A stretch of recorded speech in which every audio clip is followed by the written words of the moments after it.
Smart24 TV official and X on Smart24 TV. Now, of course, we have the digital smart application. You can catch Smart24 TV there, Smart FM, and other packages that we have. Of course, we also have a website fully packed with information, news stories, and very much more to learn in line with business. Well, getting straight to what we're going to be talking about, and of course looking at how in Uganda, as of the report of 2020, 57% of urban population is reported to have access to safely managed water services, which are located within the premises managed compared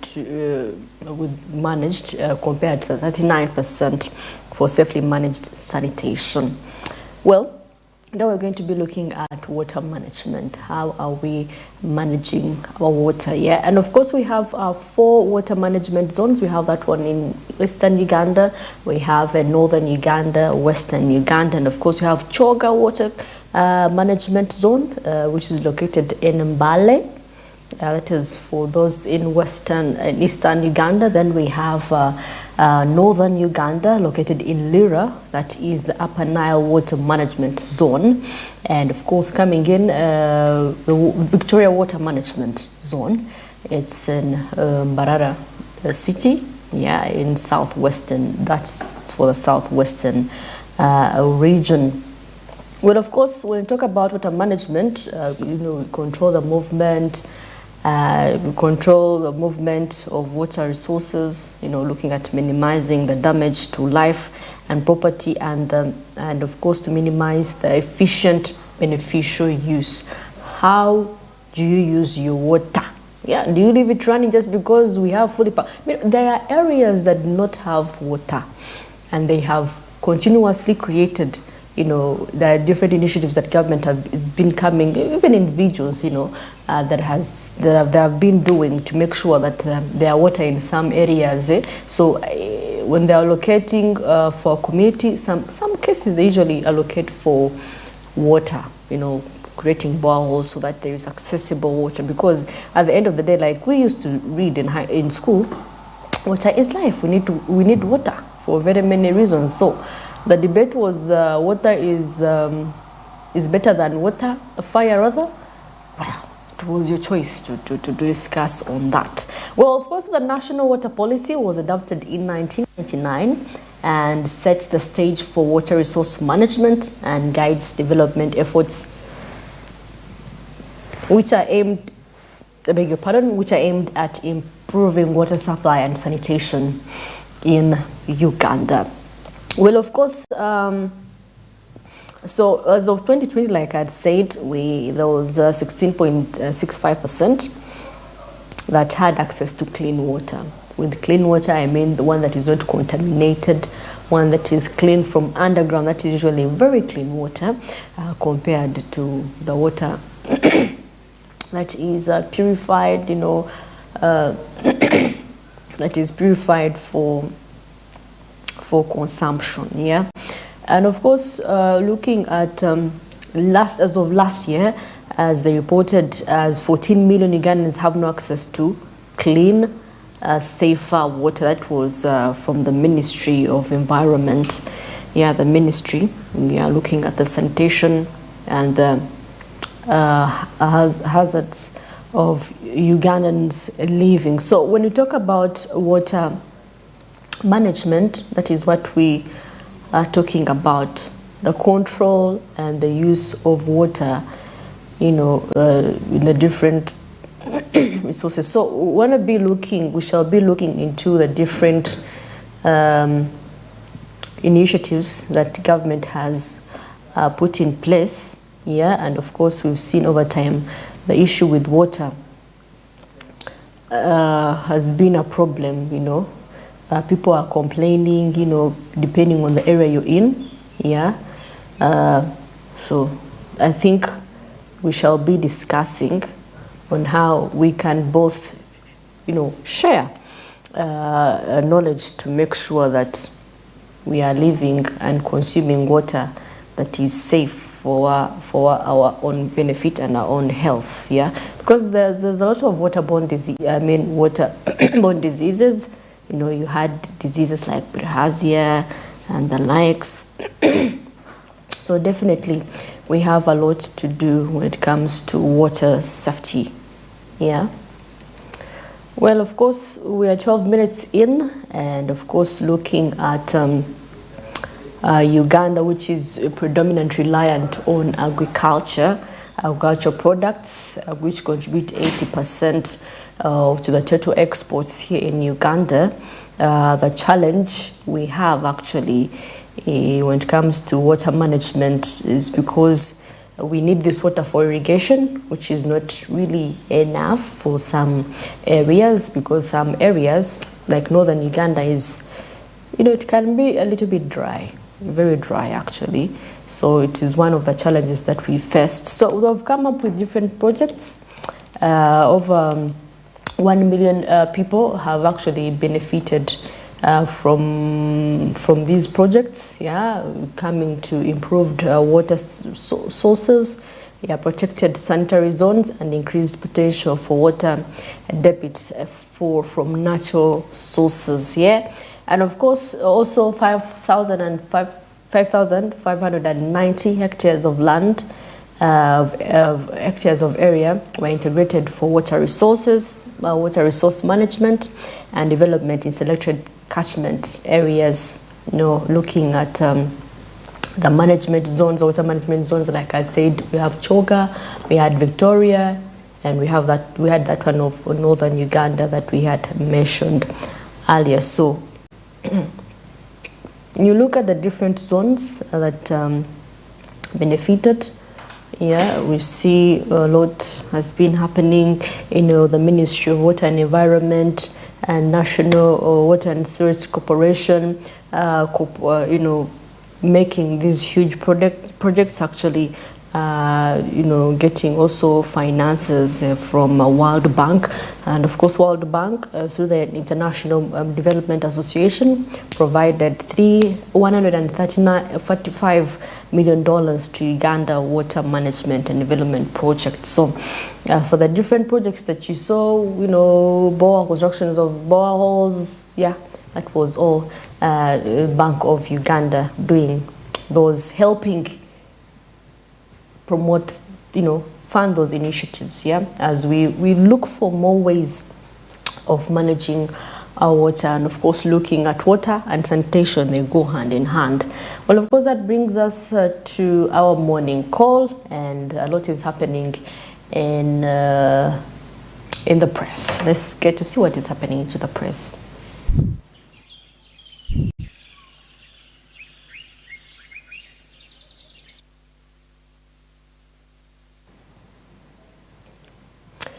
Well, of course, I'm going to be sharing the Daily Monitor and the New Vision, and of course looking here how government moves to halt land bonanza in central forest reserves. And of course, the report documents how women are greatly affected by climate change impact, given the caring roles placed on them by society, as well as gender-based violence, conflicts, and migration triggered. Well, of course, talking about inclusion. We're talking about inclusion. So we have to address these issues of gender-based violence, conflict in the different homes and families. And of course, given the fact that women they contribute when it comes to domestic work. They are usually affected. And of course, Parliament okays 500 million service award to retiring Attorney General.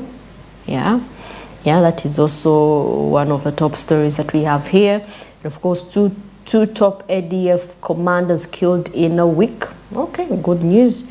Good news for. And of course, Uganda's forex reserves drop 12% due to debt payments. And of course, looking at Uganda's foreign exchange reserves fell by 12% between June last year and January this year because of the external and the central bank's inability to pay foreign currency due to a slide in Ugandan shilling. Remember, depreciated a little bit. Depreciated a little bit. Now, the reserve dropped also from $4.1 billion in June to $3.58 billion as of January. As of the end of January this year, and of course reaching a 3.4 months of import cover, including oil project-related imports. The central bank said we had the report that we had given you, shared yesterday. And of course, looking at gambling, kapapula. You run mad. Those things need when you're mentally sane, because once you lose, you imagine you just because this is a thing that is psychological. Once you win the first time, psychologically you're going to feel like, okay, you know what if I do this one more time? There's a possibility I will win. So you lose. People are selling out their properties. People are selling their families in because of gambling. Gambling is not a fair game, actually. You have to go in when you're ready to lose or win. Yeah, in most cases, so is a loss. Trust me. Yeah. Well, of course, still here in the Daily Monitor, looking at Elgon Health Institute to transform communities, looking at education. Yeah, it is good to actually, when a society is educated, we have less issues regarding different matters that we face. At the New Vision, as of course, March 10th straight month of March. It was a furnace in March. Yeah, it was really a furnace in March. You must, we all can relate, it was really a furnace. So yeah, it was really hot in the month of March. And of course, hepatitis virus kills 3,500 people daily. There is there is a vaccination for hepatitis B. For hepatitis, I don't know why people are not taking initiatives. More calls come in, but people do not hear. And of course, the World Health Organization calls for universal health coverage to tame Africa's disease burden. Commended African governments for their commitments to reforming health policies and establishing national health insurance schemes to reduce out-of-pocket expenditure for patients seeking medical attention. Yes, that and more when you get yourself a copy of the Daily Monitor, the New Vision. A lot is happening. And of course, looking at the ADF, those that were killed, the three top commanders killed, the ones for ADF. Yeah, that is also news to celebrate about, honestly. Yeah, if you to think of it, because these are people that have terrorized, that led to the death of many children last year. Families are still grieving, so it would be fair if they got such news on a day like this. Yeah. And of course, looking at why Molly Katanga was denied bail, of course, that if you've been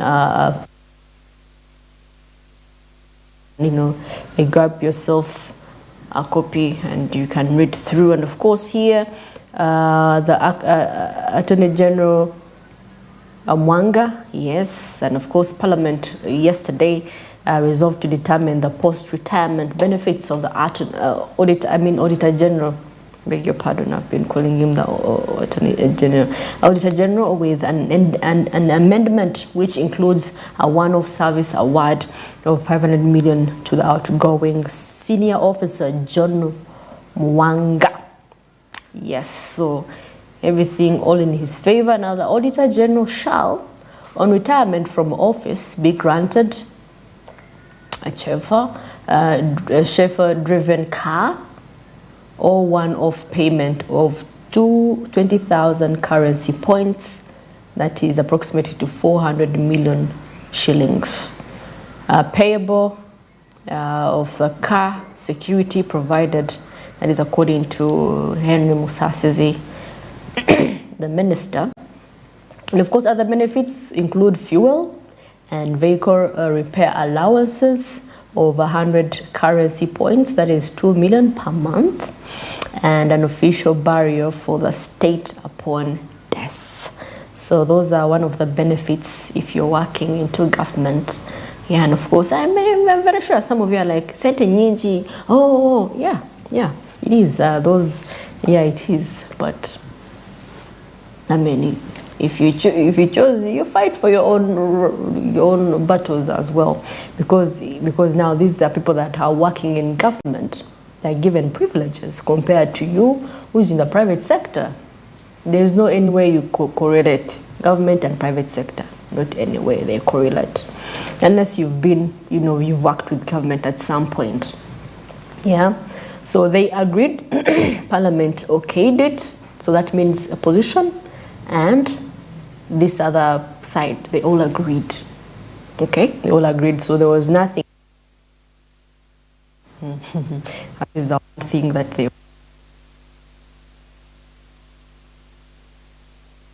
instituted. Yeah, of course, looking at how Kateu decided he would build a medical training school. Quite interesting. Of course, as a student at the School of Hygiene, Mbale, Mr. Kateu wanted to create more room for applicants who had nowhere to go for various medical related courses. Quite a good initiative for a person who really feels that there has to be inclusion for people who really want to do medicine and related courses as well. Of course, they also agreed to subrent 2 rooms at 50,000 per month. So this is how it came about. This is how it's benefiting the community in Mbale. And of course, in 2007, he also received 25 million from the American Good Samaritans. Yeah, and so that is how he got to be partisan in supporting this community in Mbale City. Well, it's 24 minutes past 7 a.m. and that brings us to the end of what is happening in our country, Uganda. And of course, shortly coming up is what is happening in East Africa. And we shall be looking at the different regions, different countries actually, that is Kenya, Tanzania, and of course looking at how Tanzania receives electric SGR trains from South Korea. People are making progress. People are really making progress. And of course Mombasa port cargo grows by 6.2% despite the global challenges. That and more when we come back shortly. Do stick around.